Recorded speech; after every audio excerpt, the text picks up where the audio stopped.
अस्सलाम वालेकुम everyone, welcome back to another video. इस वीडियो के अंदर हम बात करने वाले हैं फॉरेक्स ट्रेडिंग की और क्रिप्टो करेंसी ट्रेडिंग की। इन दोनों के अंदर फ़र्क क्या है, आप लोगों के लिए ये समझना और ये जानना बहुत ज़्यादा ज़रूरी है। बिगिनर्स के लिए बहुत ज़्यादा इंपॉर्टेंट है और वो लोग जिसके अंदर काम कर रहे हैं लेकिन उनको इसका पता नहीं है, उन लोगों के लिए बहुत ज़्यादा ज़रूरी है।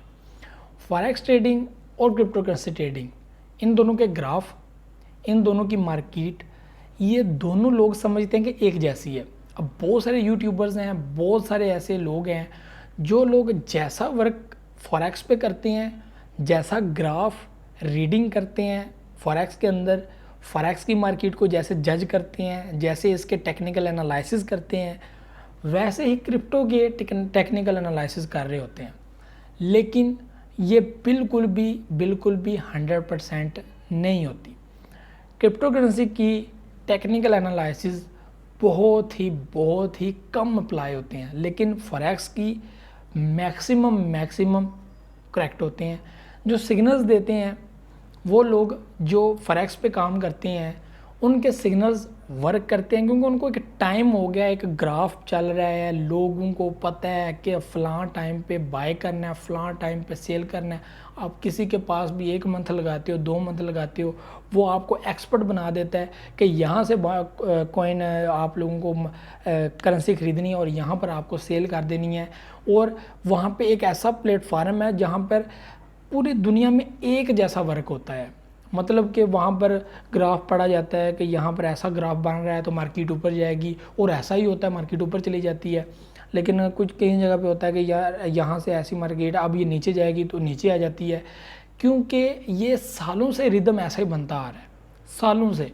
मतलब कि जब से लोग इसके अंदर घुसे हुए हैं, इसके अंदर काम कर रहे हैं, उन्होंने सालों से यही चीज़ नोट की है, यही देखी है कि ऐसे वेव्स काम करेंगी तो ऐसे होगा, मार्केट पंप करेगी, ऐसे करेंगी तो मार्केट डंप करेगी। लेकिन क्रिप्टो करेंसी डिफरेंट क्यों है? उसकी वजह यह है कि ये मार्केट ज़्यादातर वर्क करती है फंडामेंटल एनालिसिस के ऊपर। न्यूज़, वर्क, प्रोजेक्ट, ट्वीट, तो बहुत सारे लोग जो इसको कहते हैं कि ये फॉरेक्स के बराबर काम करती है, फॉरेक्स की तरह काम करती है, तो ये झूठ है। इसके टेक्निकल एनालिसिस जस्ट 1 आवर के लिए हो सकते हैं, 4 आवर के लिए हो सकते हैं। कोई बंदा भी इसका टेक्निकल एनालिसिस 1 वीक के लिए नहीं कर सकता, या कल के लिए नहीं कर सकता कि कल ये मार्केट कहाँ पे खड़ी होगी। जैसा कि आपको एक मिसाल देता हूँ कि जिस वक्त इसकी जो है वो रेंज 54 पे थी, 54,000 का एक जो है वो बिटकॉइन था। सब ने कहा कि ये 80,000 पे जाने वाला है, ये 90,000 पे जाने वाला है, ये वो ऐसे होगा। तो सब यूट्यूबर्स जो ऐसे लगड़ बगड़ इकट्ठे हुए हैं, जो कह रहे थे, जो जिन्होंने फॉरेक्स पे वर्क किया, सारी ज़िंदगी फॉरेक्स चलाते रहे हैं, और वो कहते हैं कि जी ये यहाँ पे जाने वाला है, ये यहाँ पे जाने वाला है। मैं खुद हैरान, मैं यार ये कर क्या रहे हैं। और उस टाइम पे लोगों ने इतने कॉइन ख़रीदे, क्रिप्टो करेंसी के अंदर जाकर इतने कॉइन ख़रीदे, मैं हैरान, मैं यार क्या हो गया।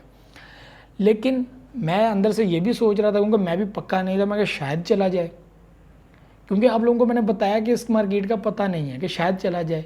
जाना तो इसने है, लेकिन अभी जाएगा नहीं जाएगा ये पता नहीं। लेकिन हुआ क्या, मार्केट डंप कर गई, और इतनी डंप की कि ये 29 पे चला गया, 30 पे चला गया, और सब मार्केट रेड हो गई। अब किसी को ये नहीं समझ चल रही कि ये कब स्टेबल होगी, किसी को यही नहीं पता कि इससे आप प्रॉफिट कैसे कमाएं, किसी को यही नहीं पता कि आप सिग्नल किस पे दें। तो ये बहुत ही मुश्किल काम है, बहुत ही मुश्किल काम है। तो ये मैं आप लोगों को चीज़ बताना चाह रहा था कि फॉरेक्स ट्रेडिंग और क्रिप्टो करेंसी ट्रेडिंग के अंदर फ़र्क क्या है। ये टोटली मार्केट डिफरेंस है। इसके अंदर रिस्क ज़्यादा है, इसके अंदर रिस्क कम है, क्योंकि इसके अंदर टेक्निकल एनालिसिस बहुत बेस करते हैं, इसके अंदर टेक्निकल एनालिसिस बहुत कम बेस करते हैं, फंडामेंटल एनालिसिस बहुत बेस करते हैं। मतलब कि कोई ऐसी न्यूज़ आ गई, आपको डॉज कॉइन के हवाले से बताऊंगा कि एलन मस्क उस वक्त ट्वीट करता है डॉज कॉइन के ऊपर, उसका रेट 0.2 होता है और वो 0.8 पे चला जाता है, जस्ट एलन मस्क के ट्वीट बेस पे। उसके पीछे कोई वर्क नहीं हो रहा, कोई कुछ नहीं हो रहा। एक ट्वीट आया और उसकी फ़ैन फॉलोइंग ने फट से ख़रीदने शुरू कर दी हैं कॉइन, और उसका रेट अप चला गया। लेकिन करेंसी में ऐसा नहीं होता, करेंसी में ऐसा नहीं होता। करेंसी में सब बायर्स जो लोग बाय करते हैं करेंसी, वो लोग देख रहे होते हैं कि फ़लाँ पॉइंट के ऊपर जो है वो जब पहुंचेगा तो फिर बायर पहुंचेंगे। तो जैसे ही वहाँ पर पहुंचता है तो बायर अचानक उसके ऊपर हमला करते हैं, बाय कर लेते हैं और मार्केट पंप हो जाती है, और फ़लाँ पॉइंट पे जाके वो सब ने सोचा होता है कि यहाँ पर आके हमने सेल कर देना, वो सेल कर देते हैं। तो ये मार्केट ऐसे वर्क करती है। लेकिन यहाँ पे ऐसा नहीं होता, यहाँ पे ऐसा नहीं होता। यहाँ पर लॉन्ग टर्म होल्डर्स होते हैं, उसके अलावा शॉर्ट टर्म होल्डर्स भी होते हैं जो स्कैल्पिंग करते हैं, ठीक है। और वो स्कैल्पिंग किस बेस पे करते हैं? ट्वीट बेस पे करते हैं, खबरों की बेस पे करते हैं, फंडामेंटल एनालिसिस की बेस पे करते हैं। तो आप लोगों को समझ गया आई कि टेक्निकल एनालिसिस फॉरेक्स में और फंडामेंटल एनालिसिस क्रिप्टो के अंदर ये बहुत बेस करते हैं। ये आप लोगों को समझ होनी चाहिए। यहाँ पर नुकसान के चांसेस बहुत ज़्यादा हैं, यहाँ पे नुकसान के चांसेस बहुत कम हैं। आप बहुत कम टाइम में बहुत अच्छा प्रॉफिट बना सकते हो और बहुत कुछ सीख सकते हो। लेकिन क्रिप्टो करेंसी के अंदर ये जो मार्केट है, यहाँ पर आप बहुत कम टाइम में मुश्किल से बहुत ज़्यादा भी कमा सकते हो, लेकिन बहुत ज़्यादा खो भी सकते हो। लेकिन ज़्यादा बनाने वो आपका नसीब है, फिर यहाँ से ज़्यादा कमा लो या आप अपना सारा कुछ नुकसान करके बैठ जाओ, ये आपका है। लेकिन यहाँ पर नुकसान आपको स्पॉट में नहीं होता। आप लोग जब तक सेल नहीं करते आप लोगों का नुकसान नहीं है। जब आप प्रॉफिट में आते हैं आप कमाते जाते हैं। तो ऐसे आप बाय करके सेल करते जाएं प्रॉफिट के अंदर, तो आप यहाँ पर फिर महफूज रह सकते हैं। वरना फ्यूचर के अंदर, फ्यूचर ट्रेडिंग जो होती है उसके अंदर आप भी महफूज नहीं हैं किसी भी प्लेटफॉर्म पे। तो ये तो है ही रिस्की फ्यूचर ट्रेडिंग के लिए। क्रिप्टो करेंसी में फ्यूचर ट्रेडिंग बहुत रिस्की है, आप लोग बहुत कोई नुकसान उठा सकते हो इसके अंदर। तो आप लोगों को यकीनन समझ लगी होगी कि ये दोनों मार्केट में फ़र्क क्या है। ये एक ग्राफ है फ्रेक्स का जो बड़े टाइम से वर्क कर रहा है और लोगों को पता है कि किस पॉइंट के ऊपर बाय करना है, किस पॉइंट के ऊपर सेल करना है। तो लोग इंतज़ार करते हैं उस पॉइंट पे आने तक, फिर बाय करते हैं और वो सेलर सेल कर देते हैं। तो ऐसे ये काम कर रही है। लेकिन यहाँ पर ऐसे वर्क नहीं होता, यहाँ पे डिफरेंट वर्क है। यहाँ पे समझ ही नहीं चलती कि ग्राफ क्या बना रहा है, ग्राफ की लाइनें कहाँ जा रही हैं, ऊपर जा रही हैं, नीचे जा रही हैं। जस्ट एक एनालाइज होता है कि यार ऐसे ग्राफ बनाया है तो ये नीचे आएगा।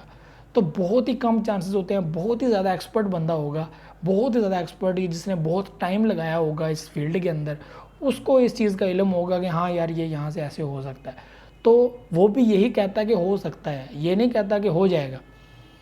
सिग्नल्स देने वाले बहुत ही ज़्यादा जो है वो फॉरेक्स के अंदर एक्टिव होते हैं। वो कहते हैं कि ये ले लो, ये प्रॉफिट होगा। और वो मैंने बहुत सारे ग्रुप्स ज्वाइन किए हुए हैं और इससे वाकई प्रॉफिट बनती है और होती है, और ऐसा मैंने खुद भी आजमाया। लेकिन यहाँ पे सब्र भी करना पड़ता है, टेंशन भी पड़ जाती है, बहुत ज़्यादा नुकसान भी होने के चांसेस हो जाते हैं।